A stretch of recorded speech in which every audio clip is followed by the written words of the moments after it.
سر چکرانے کی وجوہات اور اس کا علاج: مسلسل نزلہ رہنا، پیٹ صاف نہ رہنا، گیس خارج نہ ہونا یا قبض رہنا، آنکھوں کی کمزوری، غلط نمبر کا چشمہ پہننا یا نظر کی کمزوری،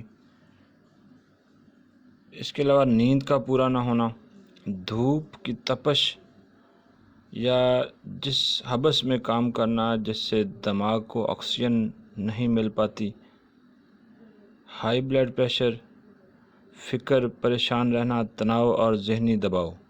جن افراد کو مسلسل سر میں درد کی شکایت رہتی ہو، انہیں مصری، سونف اور خشک ناریل ملا کر چبانا چاہیے۔ ایک چائے کا چمچ سونف چبا کر اس پر چائے پی لینے سے پرانا سر درد ٹھیک ہو جاتا ہے۔ تو اگر یہ ویڈیو آپ کو اچھا لگے تو پھر ہمارے چینل کو سبسکرائب کیجیے۔ اللہ حافظ۔